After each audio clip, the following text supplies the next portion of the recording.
Hi, welcome to our channel where we share the most intriguing stories.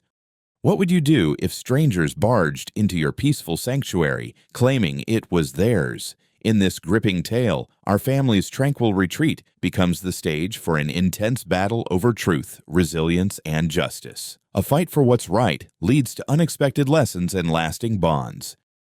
My name is James Wilson, and if there's one thing I've learned to treasure in life, it's the quiet sanctity of family and tradition. Every so often, when the buzz of city life becomes too overwhelming and the demands of work seem endless, my wife Emma, our 12-year-old daughter Sarah, our 10-year-old son Luke, and I pack up our car and make the 2-hour drive to a place that holds an almost mythical significance in my heart, our family's lakeside cottage. Nestled by the edge of a crystal-clear lake and surrounded by a dense forest that hums with life, the cottage is more than just a retreat, it's a legacy. My grandfather built it with his own hands decades ago, a labor of love that became a cherished getaway for our family. He would often recount stories of mornings spent fishing by the dock, afternoons basking in the sunlight streaming through the tall pines, and evenings by the fireplace, where laughter echoed against the wooden walls. I grew up with those tales, and now I'm creating new ones with my family.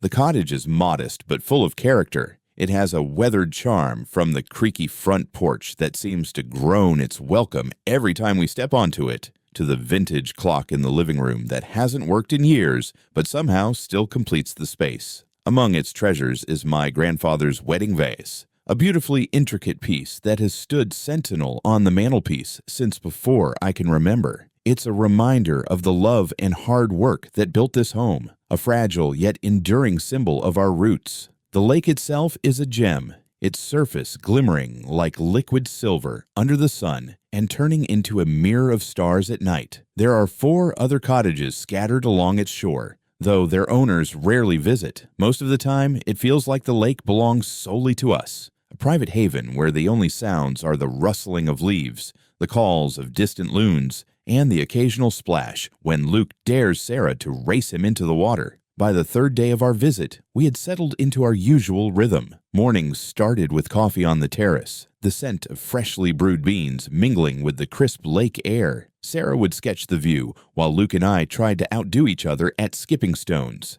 Emma, ever the early bird, would hum softly as she prepared breakfast, her contentment adding an intangible warmth to the cool mornings. That particular morning felt no different, peaceful and timeless, until it wasn't. The tranquility shattered with the crunch of gravel under tires as a sleek black car made its way up our driveway. I stood up, shielding my eyes from the rising sun as I watched the vehicle come to a halt. Out stepped a man and a woman, their demeanor unsettlingly purposeful. They exchanged a brief word before heading straight toward us, their eyes locked onto me as if I were the answer to a question I didn't yet know. "Good afternoon. I'm glad you're waiting for us," the man said shortly, approaching, and there was an authority in his voice that brooked no objections. "We came for the keys." I blinked, caught off guard. "Excuse me?" The woman stepped forward, impatience flickering across her face. "The keys to the cottage," she demanded, her tone sharp. "We rented this place for the week. Don't tell me there's going to be a problem." For a moment, I was too stunned to respond. The sheer audacity of their claim left me grappling for words. This was our home, our sanctuary, and now these strangers were standing in our yard, speaking as if they had every right to be there. The morning air suddenly felt heavier, the tranquility of just moments ago replaced with a sense of foreboding. As I stood there on the porch, trying to process the sheer audacity of their demands, I took a deep breath to steady myself. "I think there's been a misunderstanding," I said, keeping my voice calm but firm. "This cottage is our family's private property. It's never been rented out, and I'm afraid you've been misinformed." The man, who introduced himself as Michael, let out a humorless laugh. "Misinformed? I don't think so," he replied, pulling a piece of paper from his pocket but keeping it folded. "We've got a contract. We rented this place fair and square." "Can I see the contract?" I asked, holding out my hand. Michael's face darkened. "That's none of your business," he snapped, shoving the paper back into his pocket. "We drove hours to get here, and we're not about to turn around because some caretaker doesn't know what's going on." His words were like a slap in the face. I'm not a caretaker, I said evenly. I'm James Wilson. This cottage has been in my family for generations. There's no way anyone rented it to you. The woman, Laura, rolled her eyes and crossed her arms. Look, we don't have time for this. Just give us the keys and save yourself the trouble. There are no keys for you, I said, my patience starting to wear thin. This is our home, and you have no right to be here. Instead of leaving, Michael and Laura exchanged a glance, and without another word, they walked back to their car. For a fleeting moment, I thought they were leaving. But then, to my astonishment, they opened the trunk, pulled out 2 large suitcases, and started walking toward the cottage as if they owned the place. What do you think you're doing? I called after them, my voice rising. Michael turned his head slightly, a smirk on his face. Unpacking. We're staying here. I rushed down the steps, positioning myself between them and the front door. You need to leave, I said firmly. Right now. Laura stepped forward, her expression dripping with condescension. You'll leave before we do, she said, her voice laced with mockery. You're just squatting here for the weekend. Once the real owners get involved, you'll be gone. Anger flared in my chest, but I held my ground. Listen to me, I said, my voice steady but loud enough to carry. This is private property. If you don't leave, I'll have no choice but to call the police. Instead of heeding my warning, they brushed past me as though I were invisible. Michael shoved the front door open and strode inside, Laura following close behind. I stood frozen for a moment, disbelief rendering me momentarily speechless. Then, snapping out of it, I rushed in after them. Inside, they were already making themselves at home. Michael dropped his suitcase in the living room with a heavy thud and started opening doors, peering into the bedrooms. Laura, meanwhile, had taken a seat on the couch, scrolling through her phone as though she owned the place. Get out, I shouted, my voice echoing off the wooden walls. You have no right to be here. Michael turned to me, his smirk now replaced with an expression of open disdain. You're starting to get on my nerves, pal, he said, stepping toward me menacingly. Why don't you just go back to wherever you came from and let us enjoy our vacation? Before I could respond, Emma appeared in the doorway, her face pale. James, maybe we should take the kids outside, she said, her voice trembling. This is getting out of hand. I nodded tightly. Take them out to the car, I told her. I'll handle this. Emma ushered Luke out the door, but Sarah lingered behind, her phone in hand. She was recording everything, her young face set with determination. Go with your mom, I urged her, but she shook her head. They're lying, she whispered. We need proof. I didn't have time to argue. Michael was now rifling through the kitchen cabinets, pulling out plates and muttering something under his breath. Laura had started opening drawers in the living room, clearly searching for something. The audacity of their invasion was infuriating. This is the last time I'm going to say it, I said, my voice low and cold. Get out of my house. Michael slammed a cabinet door shut and stalked toward me, his posture aggressive. Make me, he snarled. Tension filled the room like a storm about to break, and I braced myself for what would come next. The moment Michael's fist collided with my chest, time seemed to slow. The pain wasn't just physical, it was the sheer disbelief that someone could invade our sanctuary and then have the audacity to turn violent. Staggering backward, I caught a glimpse of something that made my stomach drop. Michael's wild swing had knocked over the vase, my grandfather's vase, the one he cherished for decades, the one that had graced our cottage mantel since before I was born, shattered into countless pieces on the floor. That's enough, I roared, my voice shaking with fury and grief. I reached for my phone to call the police, but before I could dial, Laura's voice cut through the air like a knife. You think the cops are going to side with you? She sneered, her face contorted with contempt. We'll tell them you attacked us. You'll regret ever messing with us. Michael smirked, seemingly emboldened by her threats. Why don't you go ahead and call them? Let's see who they believe. He took another step toward me, his posture threatening, but by then, Sarah had already stepped into the corner of the room, her phone raised high and recording everything.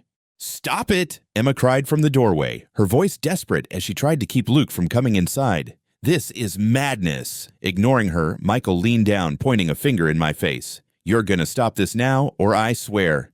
Or what? I interrupted, meeting his gaze with as much composure as I could muster. My voice was calm, but my resolve was ironclad. You've already assaulted me. destroyed our property, and refused to leave. The police will see the truth, and you'll face the consequences." That seemed to throw him off for a moment, but Laura quickly filled the silence. "We're the victims here. You're squatting in a rental we paid for. This is sabotage. You're trying to ruin our vacation." Her words were frantic, but her tone betrayed the growing panic beneath her bravado. As I dialed 911, her protests grew louder, blending with Michael's curses and threats. Meanwhile, Sarah kept filming, her hands steady despite the chaos unfolding around her. I gave the dispatcher our address and a brief summary of the situation, my voice surprisingly steady given the storm raging around me. "Yes," I said firmly. "We need officers here immediately." When the sirens finally broke through the tension, relief flooded through me. Michael and Laura's posturing faltered as 2 patrol cars pulled into the driveway. Officers stepped out, their presence commanding immediate authority.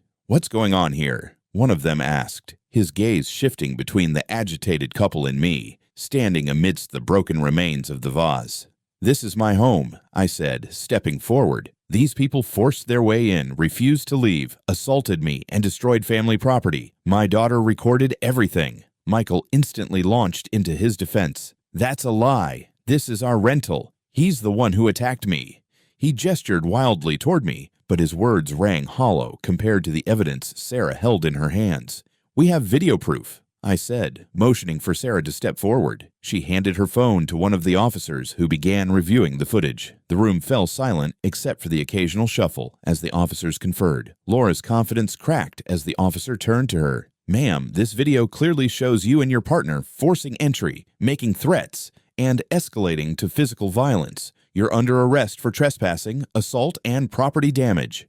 "This is ridiculous," Laura shrieked as the cuffs clicked around her wrists.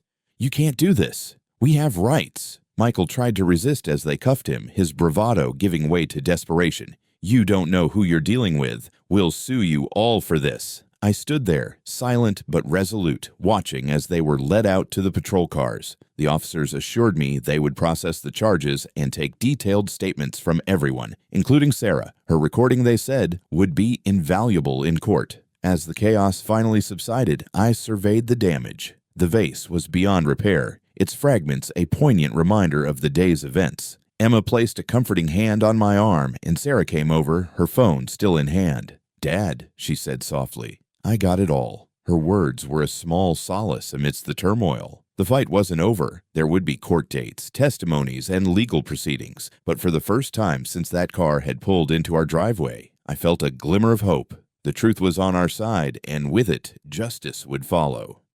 The courtroom was both intimidating and oddly cathartic. As I took my seat beside Emma and Sarah, who clutched her phone like a lifeline, I felt a strange mix of nerves and resolve. This was our chance to finally put an end to the nightmare Michael and Laura had brought into our lives. The shattered vase, the threats, the sheer audacity of their actions, all of it had led to this moment. The prosecutor began with Sarah's video, playing it for the entire court. The room was silent, save for the tense whispers of those who hadn't seen the footage before. Every second of their aggression, their arrogant threats, and Michael's violent outburst was laid bare. When the video reached the part where the vase shattered, I saw Emma wipe away a tear. It wasn't just a piece of porcelain, it was a piece of our family's history, destroyed in a flash of selfish rage. The defense tried to argue that Michael and Laura had acted in good faith, believing they had rented the cottage. But their supposed contract was a poorly crafted forgery, and the evidence from Sarah's recording left no room for doubt. The prosecutor's closing statement was damning, painting a vivid picture of their entitlement and disregard for the law. When the judge read the verdict, I felt a weight lift off my chest. Michael was sentenced to 2 years in prison for assault, threats, and property damage. Laura received 1 year for her role in the unlawful entry and her complicity in the threats. On top of that, they were ordered to pay restitution, covering not only the physical damage, but also the emotional toll their actions had inflicted on our family. The compensation included the cost of the vase. While no amount of money could replace its sentimental value, the recognition of its importance to us felt like a small victory. I couldn't help but think how proud my grandfather would be, knowing we fought to honor his legacy. The story didn't end in the courtroom. News of the trial spread quickly in our small community, sparking conversations about property rights and personal boundaries. Neighbors we rarely saw began stopping by to check in, offering their support and sharing their own stories of close calls with entitled individuals. One even suggested forming a neighborhood watch, an idea that gained traction almost immediately. As the days turned into weeks, the cottage began to feel like our haven again. Luke resumed his endless games of skipping stones, and Sarah seemed to have grown from the experience, her quiet determination now tempered with a new sense of confidence. Emma and I found solace in the routine of our family traditions, grateful for the bond that had carried us through the ordeal. One sunny afternoon, as I repaired a broken window latch, a neighbor approached with a carefully wrapped box. "It's not much," he said, handing it to me, "but I heard about the vase. Thought this might help." Inside was a beautiful handcrafted replacement, different from my grandfather's but made with care and kindness. It was a gesture that reminded me of the strength of community. Looking out over the lake that day, I felt something I hadn't in weeks: peace. Justice had been served, and though the scars of the incident would remain, they were a testament to our resilience. Michael and Laura had tried to take something irreplaceable from us, but they failed. Instead, they had strengthened the bond between our family and our community. As the sun set over the water, painting the sky in hues of gold and crimson, I placed the new vase on the mantel. It wasn't the same, but it carried a story all its own, a story of standing firm, of truth prevailing, and of the unyielding strength of family.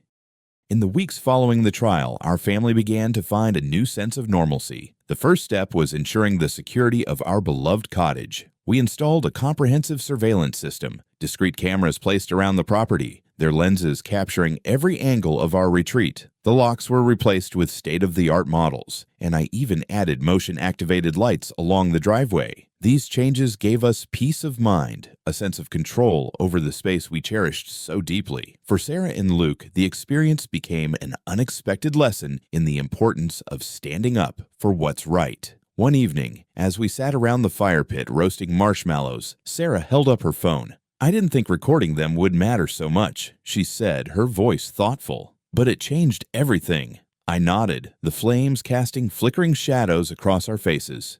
"It did, Sarah. You showed incredible courage and presence of mind. That recording was the truth they couldn't deny." Luke chimed in, his tone serious for a 10-year-old. "So, if something bad happens, we should always tell someone and try to show proof." Emma smiled, pulling him close. "Exactly, sweetheart. Truth and evidence go hand in hand. You both did something extraordinary by helping our family fight for justice." Beyond our family, the ripple effects of the incident were palpable in the community. Neighbors who had once kept to themselves began reaching out, sharing their own concerns and stories. Inspired by what had happened, a few of us organized a small gathering to discuss ways to improve safety and communication around the lake. We exchanged contact information, set up a group chat, and even considered occasional meetups to strengthen our sense of community.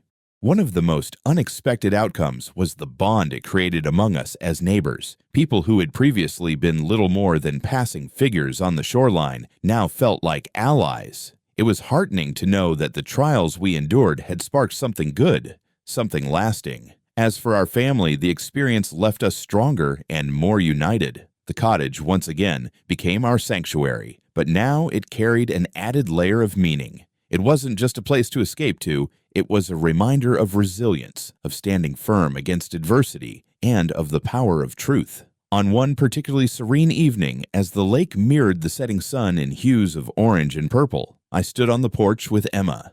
"This place feels different now," I said, my voice quiet but content. "Safer."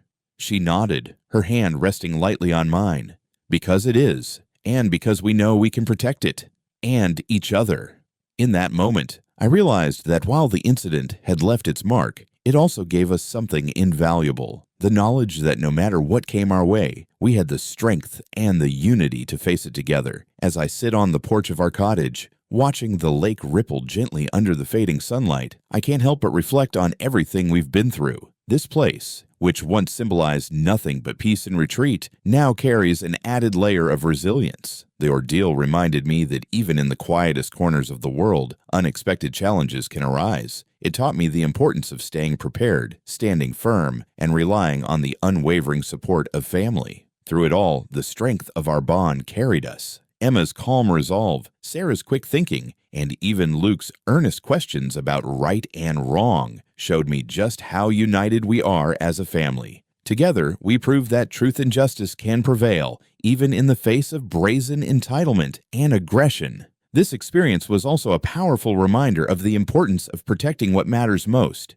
It's not just about property or possessions. It's about safeguarding the values and memories tied to them. Using technology like Sarah's recording was instrumental in our fight. It's a tool that can amplify truth when used responsibly. But beyond justice and security, what I cherish most is the reaffirmation of our family's unity. This cottage remains a sanctuary, not because it is free from intrusion, but because of the love and determination that fills it. The world may throw unexpected trials our way, but as long as we face them together, I know we can endure anything. As the stars begin to dot the evening sky, I turn to Emma and smile. No matter what, I say, this place, and what it stands for, will always be ours. She nods, her eyes warm, because we make it so.